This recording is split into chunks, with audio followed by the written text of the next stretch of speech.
What's going on with your gang? Today we got another Final Affliction video. You feel me? You know I fuck with these videos tough.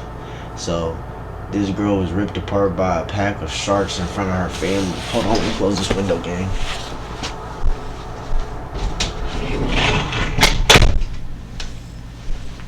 Had to close that window. Oh, that enchilada smell bomb. But yeah, she was ripped apart by a pack of sharks. That's crazy. I think that's probably one of the most horrific deaths, especially because you can't run, you in water, you helpless. That is not your habitat. You feel me? So let's get right up into this, man. RP, that girl. The Bahamas in North America is one of the most popular tourist spots in the world. However, as beautiful as the place is, one should be wary of the sharks roaming in the waters. Hit that like button and subscribe right now. This is the terrifying story of Jordan Lindsay, who was snorkeling with her family on Rose Island when a group of sharks attacked her. Welcome to Final Affliction. This Wednesday marked the third day of their vacation in the Bahamas. Like many tourists, they had always dreamed of visiting the island country. Unlike most places in the world, the Bahamas wasn't falsely represented by the media and movies. It was, if not more, as stunning and exciting as they said. Jordan and her family woke up to the sunrise, eager to start the day. After all, this was only their third day, and they had so many things to do. Jordan had breakfast with her family and shared stories with them as they sat together at the table. It was a fun time surrounded by the beautiful sandy beaches in the Bahamas and accompanied by her family and her girlfriend. What more could a 21-year-old girl from Torrance... Oh, she was swinging that way. I thought she was like 14, 15. That's what she looked like. Fun time surrounded by the beautiful sandy beaches in the Bahamas and accompanied by her family and her girlfriend. What more could a 21-year-old girl from Torrance, California ask for? Back home, Jordan was studying communications at Loyola Marymount University in Los Angeles. Her girlfriend Gianna was also studying communications. At around 12 p.m., the family had just finished their activities and were about to end the day relaxing and enjoying the scenery. However, that would soon change. Spotting the Sandy Toes Tour Company, the family decided to take a last-minute day trip to Rose Island. The 6-hour excursion involved a boat cruise, a snorkeling experience, and a private beach where you could pet swimming pigs. Jordan was ecstatic about the idea. She had always been an admirer of nature and deeply loved animals. Snorkeling and petting pigs in the Bahamas was music to her ears. Although the trip was already full for the day, Michael, Jordan's father, managed to convince the company to have them on board for the excursion. The company snuck them on. Excited at the deal, the family headed towards Paradise Island Ferry Terminal, ready to board the ferry that would take them to Rose Island. It was a tragic mistake. As the energetic family boarded the ferry, they beamed their smiles at each other, unaware of what was about to happen. Nobody could have predicted that this small day trip would change their lives forever. The small ferry was docked, floating atop the rich turquoise waters beneath it. Although it was in the middle of summer, the sun decided to hide effectively today behind the gray clouds looming over the ocean. Still, the waters were just as beautiful with the dimmer sunshine it was working with. Eventually, the family followed the guide to prepare for their snorkeling excursion. However, Michael, the two brothers, Jordan's sister, and Gianna did not want to go through with the snorkeling. They just wanted to spend the rest of the afternoon lightly swimming by the beachside, enjoying the scenic views of the ocean. Jordan and Cammie, on the other hand, wanted the full experience. It was the third day of their trip, after all, and Jordan wanted to make the most of it. The family talked it over and decided they would just part for a while. Later, Jordan and Cammie would rendezvous with Michael and the rest by the beachside. Since the distance to the other side where the snorkeling spot was not so far, separating from one another seemed like a good idea at the time. However, it was a decision that everyone would later regret. As the two groups parted ways, Michael kissed Jordan on the forehead and told her, "I'll see you later, Jordan." Jordan waved her hand as she walked with Cammie towards the other part of the beach. The rest of the members left by the beachside waved her goodbye. Unbeknownst to them, this would be the last time they would see Jordan alive. Jordan and Cammie walked up to the guide and followed the trail. The snorkeling spot was not too far, but walking towards it was a great time for reflection. Along the way, there were green vegetation and exotic birds such as peacocks in the area. The trail was sparsely placed with benches, locker rooms, and bathrooms for the tourists. The narrow trail was surrounded by all kinds of trees growing through the sandy soil. Cammie and Jordan spoke about life, her school, and her family as they calmly walked alongside the other tourists.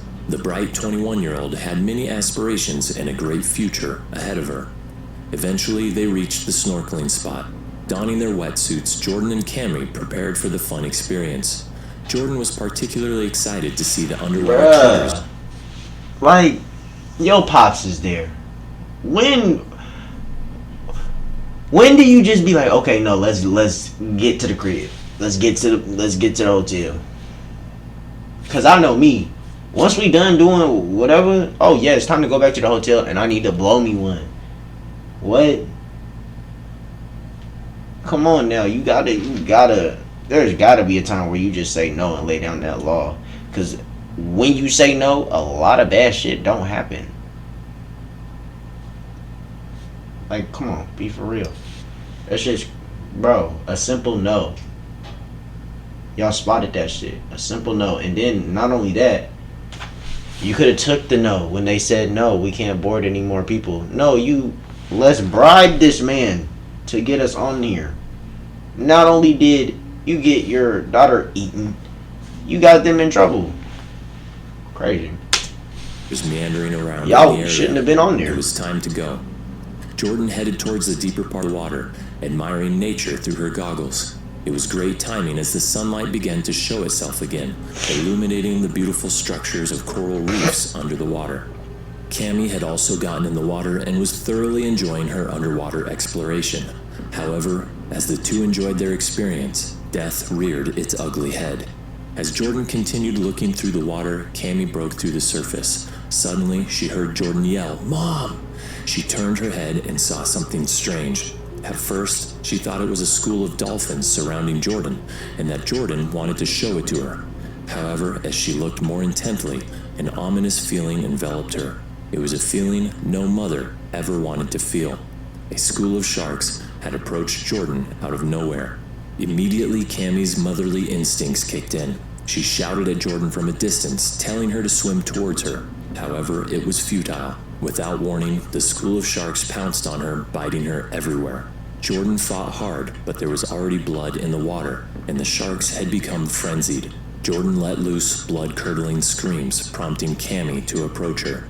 She screamed at Jordan once more, asking her to swim towards her. However, Jordan could not swim anymore. Cammie noticed her right arm had been bitten off by the shark.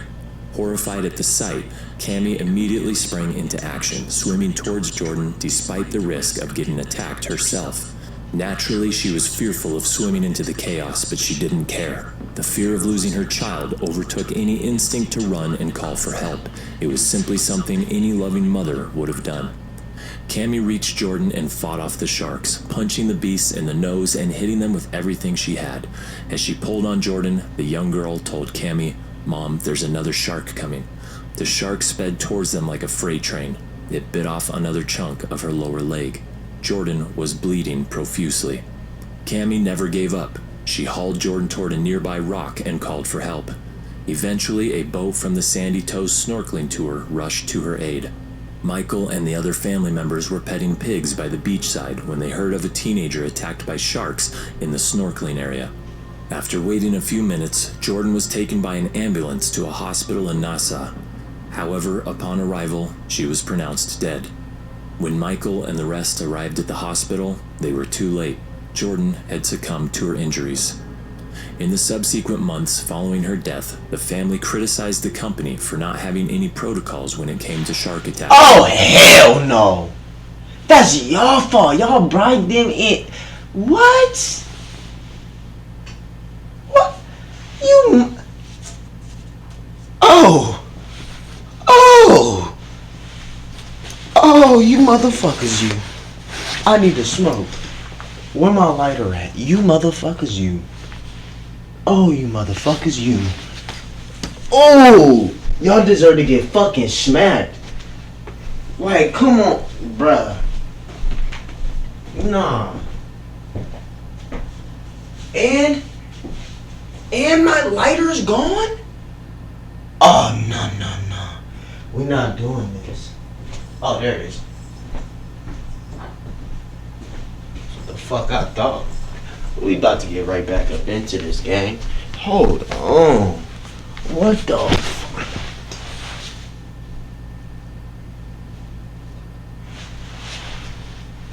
Let's hear this shit again. Hold on. Let's hear this shit again. Bo from the Sandy Toast snorkeling tour rushed to her aid. Michael and the other family members were petting pigs by the beachside when they heard of a teenager attacked by sharks in the snorkeling area. After waiting a few minutes, Jordan was taken by an ambulance to a hospital in Nassau. However, upon arrival, she was pronounced dead. When Michael and the rest arrived at the hospital, they were too late. Jordan had succumbed to her injuries. In the subsequent months following her death, the family criticized the company for not having any protocols when it came to shark attacks. Y'all shouldn't have been there. Y'all shouldn't have been there. Fuck all that. Y'all bribed y'all way onto that boat. Y'all safety did not matter. Real shit. It was the people that was already on there. Their safety mattered. And they wasn't doing too much. Y'all was doing too much. When the incident happened, not one staff or a boat was present to whisk away the sharks. Additionally, when Jordan was bleeding on a nearby island, barely clinging to life, the boat that would take her to the hospital arrived with no medical supplies. According to Michael, they did not even have first aid. The Lindsays called for better responses in the future to avoid the terrible fate their daughter experienced. Sadly, according to Michael, in his most recent interviews, Cammie is still too traumatized from the incident, especially because she was present and she witnessed firsthand her daughter resting in her arms while slowly succumbing to her final affliction. That final affliction, that's crazy. I really feel for y'all, but y'all can't blame them. That was y'all fault. Sorry. But if y'all made it this far, like, comment, share, and hit that sub button, and what y'all think about it. Real live, and be realistic about it. That was not the boat people's fault. That was their fault. Real shit, and that's my opinion on that. I keep on saying it.